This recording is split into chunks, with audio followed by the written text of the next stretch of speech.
بسم اللہ الرحمن الرحیم۔ شروع اللہ کا نام لے کر جو بڑا مہربان نہایت رحم والا ہے۔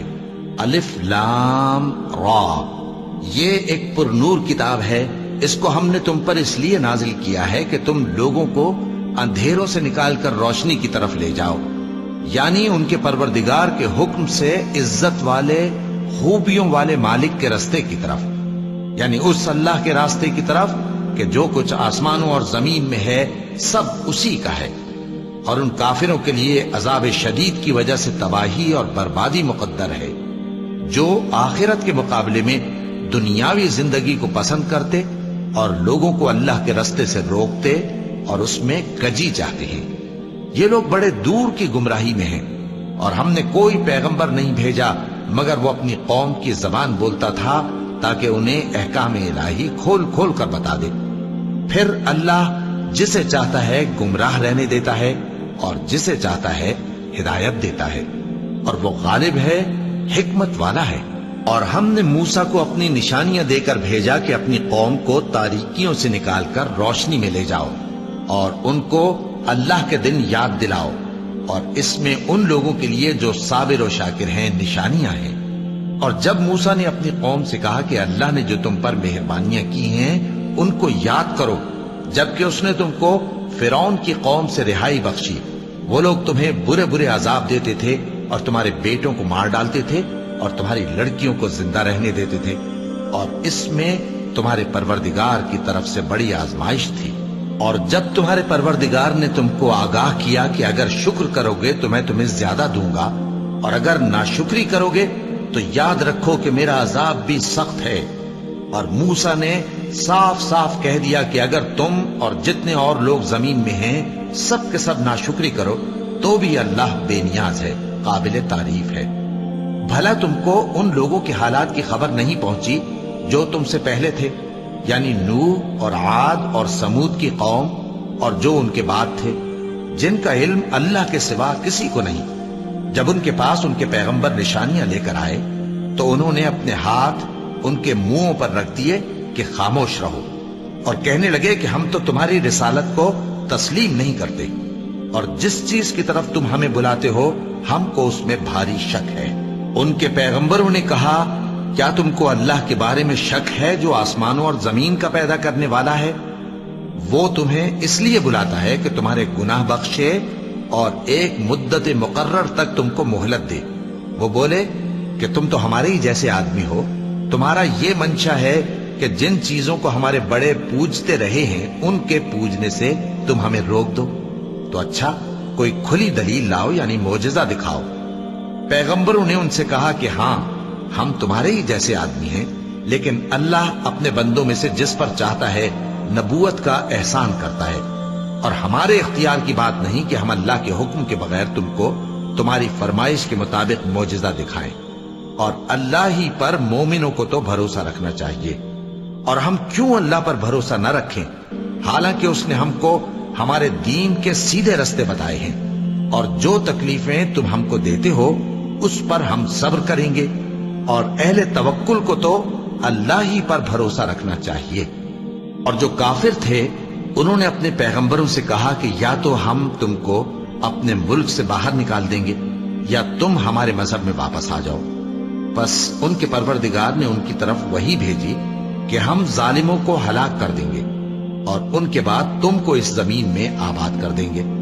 یہ اس شخص کے لیے ہے جو قیامت کے روز میرے سامنے کھڑے ہونے سے ڈرے اور میرے عذاب سے خوف کرے۔ اور پیغمبروں نے اللہ سے فتح چاہی اور ہر سرکش ضدی نامراد رہ گیا۔ اس کے پیچھے دوزخ ہے اور اسے پیپ والا پانی پلایا جائے گا، وہ اس کو گھونٹ گھونٹ کر کے پیے گا اور گلے سے نہیں اتار سکے گا، اور ہر طرف سے اسے موت آ رہی ہوگی مگر وہ مرنے میں نہیں آئے گا، اور اس کے بعد سخت عذاب ہوگا۔ جن لوگوں نے اپنے پروردگار سے کفر کیا ان کے اعمال کی مثال راکھ کی سی ہے کہ آندھی کے دن اس پر زور کی ہوا چلے جو اسے اڑا لے جائے۔ اسی طرح جو کام وہ کرتے رہے ان پر ان کو کچھ قابو نہ ہوگا۔ یہی تو پرلے سرے کی گمراہی ہے۔ کیا تم نے نہیں دیکھا کہ اللہ نے آسمانوں اور زمین کو تدبیر سے پیدا کیا ہے؟ اگر وہ چاہے تو تم کو نابود کر دے اور تمہاری جگہ نئی مخلوق پیدا کر دے، اور یہ اللہ کو کچھ بھی مشکل نہیں۔ اور قیامت کے دن سب لوگ اللہ کے سامنے کھڑے ہوں گے تو غریب پیروکار بڑے بن بیٹھنے والوں سے کہیں گے کہ ہم تو تمہارے پیرو تھے، کیا تم اللہ کا کچھ عذاب ہم پر سے دفع کر سکتے ہو؟ وہ کہیں گے کہ اگر اللہ ہم کو ہدایت کرتا تو ہم تم کو ہدایت کرتے۔ اب ہم گھبراہٹ ظاہر کریں یا صبر کریں، ہمارے حق میں برابر ہے، کوئی جگہ رہائی کی ہمارے لیے نہیں ہے۔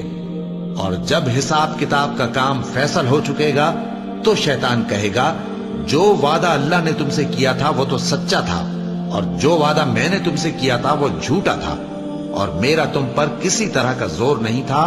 ہاں، میں نے تم کو گمراہی اور باطل کی طرف بلایا تو تم نے جلدی سے اور بے دلیل میرا کہنا مان لیا۔ تو آج مجھے ملامت نہ کرو، اپنے آپ ہی کو ملامت کرو۔ نہ میں تمہاری فریاد رسی کر سکتا ہوں اور نہ تم میری فریاد رسی کر سکتے ہو۔ میں اس بات سے انکار کرتا ہوں کہ تم پہلے مجھے شریک بناتے تھے۔ بے شک جو ظالم ہیں ان کے لیے درد دینے والا عذاب ہے۔ اور جو ایمان لائے اور عمل نیک کرتے رہے وہ بہشتوں میں داخل کیے جائیں گے جن کے نیچے نہریں بہہ رہی ہیں۔ اپنے پروردگار کے حکم سے وہ ہمیشہ ان میں رہیں گے، وہاں وہ ہر ملاقات پر ایک دوسرے کو سلام کہیں گے۔ کیا تم نے نہیں دیکھا کہ اللہ نے کلمہ طیبہ کی کیسی مثال بیان فرمائی ہے؟ وہ ایسی ہے جیسے پاکیزہ درخت جس کی جڑ مضبوط ہو اور شاخیں آسمان میں پھیلی ہوں۔ وہ اپنے پروردگار کے حکم سے ہر موقع پر پھل لاتا ہو، اور اللہ لوگوں کے لیے مثالیں بیان فرماتا ہے تاکہ وہ نصیحت حاصل کریں۔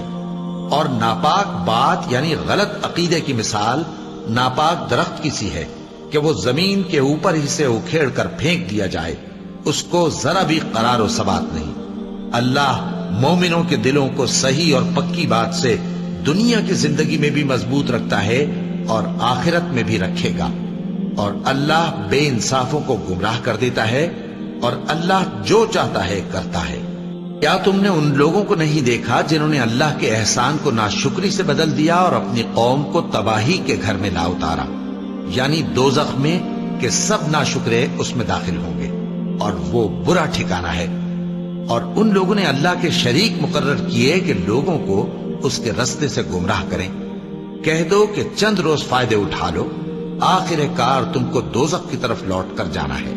اے پیغمبر، میرے مومن بندوں سے کہہ دو کہ نماز پڑھا کریں، اور اس دن کے آنے سے پیشتر جس میں نہ اعمال کا سودا ہوگا اور نہ دوستی کام آئے گی، ہمارے دیے ہوئے مال میں سے پوشیدہ اور علانیہ خرچ کرتے رہیں۔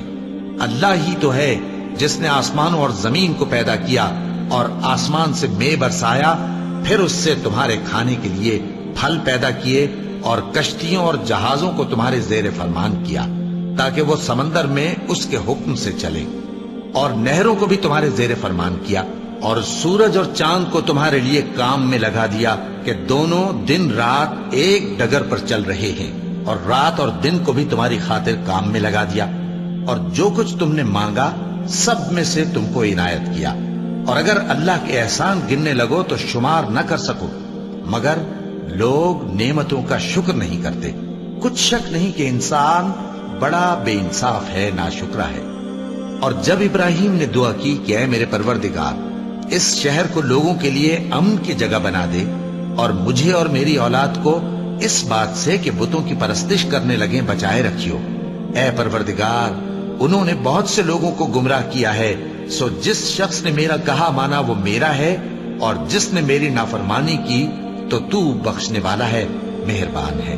اے پروردگار، میں نے اپنی اولاد ایک وادی میں جہاں کھیتی نہیں، تیرے عزت و ادب والے گھر کے پاس لا بسائی ہے۔ اے پروردگار، تاکہ یہ نماز پڑھیں، سو تو لوگوں کے دلوں کو ایسا کر دے کہ ان کی طرف جھکے رہیں، اور ان کو میووں سے روزی دیتے رہنا تاکہ تیرا شکر کریں۔ اے پروردگار، جو بات ہم چھپاتے اور جو ظاہر کرتے ہیں تو سب جانتا ہے، اور اللہ سے کوئی چیز مخفی نہیں، نہ زمین میں نہ آسمان میں۔ اللہ کا شکر ہے جس نے مجھ کو بڑی عمر میں اسماعیل اور اسحاق بخشے، بے شک میرا پروردگار دعا سننے والا ہے۔ اے پروردگار، مجھ کو ایسی توفیق عنایت کر کہ نماز پڑھتا رہوں اور میری اولاد کو بھی یہ توفیق بخش۔ اے پروردگار میری دعا قبول فرما۔ اے پروردگار حساب کتاب کے دن میری اور میرے ماں باپ کی اور مومنوں کی مغفرت کیجو۔ اور مومنوں یہ نہ سمجھنا کہ یہ ظالم جو کام کر رہے ہیں اللہ ان سے بے خبر ہے۔ وہ ان کو اس دن تک مہلت دے رہا ہے جبکہ دہشت کے سبب آنکھیں پھٹی کی پھٹی رہ جائیں گی اور لوگ سر اٹھائے ہوئے میدان قیامت کی طرف دوڑ رہے ہوں گے، ان کی نگاہیں خود اپنی طرف لوٹ نہ سکیں گی اور ان کے دل مارے خوف کے ہوا ہو رہے ہوں گے۔ اور لوگوں کو اس دن سے آگاہ کر دو جب ان پر عذاب آ جائے گا، تب ظالم لوگ کہیں گے کہ اے ہمارے پروردگار ہمیں تھوڑی سی مہلت عطا کر تاکہ ہم تیری دعوت توحید قبول کریں اور تیرے پیغمبروں کے پیچھے چلیں۔ تو جواب ملے گا کیا تم پہلے قسمیں نہیں کھایا کرتے تھے کہ تم کو اس حال سے جس میں تم ہو زوال نہیں ہوگا؟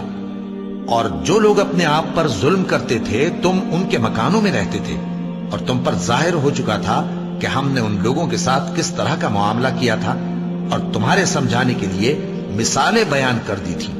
اور انہوں نے بڑی بڑی تدبیریں کی اور ان کی سب تدبیریں اللہ کے ہاں لکھی ہوئی ہیں۔ گو وہ تدبیریں ایسی غضب کی تھیں کہ ان سے پہاڑ بھی ٹل جائیں۔ تو ایسا خیال نہ کرنا کہ اللہ نے جو اپنے پیغمبروں سے وعدہ کیا ہے وہ اس کے خلاف کرے گا۔ بے شک اللہ زبردست ہے، بدلہ لینے والا ہے۔ جس دن یہ زمین دوسری ہی زمین بنا دی جائے گی اور آسمان بھی بدل دیے جائیں گے اور سب لوگ اللہ کے سامنے نکل کھڑے ہوں گے جو یکتا ہے بڑا زبردست ہے۔ اور اس دن تم گناہگاروں کو دیکھو گے کہ زنجیروں میں جکڑے ہوئے ہیں، ان کے کرتے تارکول کے ہوں گے اور ان کے چہروں کو آگ لپٹ رہی ہوگی، یہ اس لیے کہ اللہ ہر شخص کو اس کے اعمال کا بدلہ دے۔ بے شک اللہ جلد حساب لینے والا ہے۔ یہ قرآن لوگوں کے نام اللہ کا پیغام ہے تاکہ ان کو اس سے ڈرایا جائے اور تاکہ وہ جان لیں کہ وہی اکیلا معبود ہے اور تاکہ اہل عقل نصیحت حاصل کریں۔ صدق اللہ العظیم۔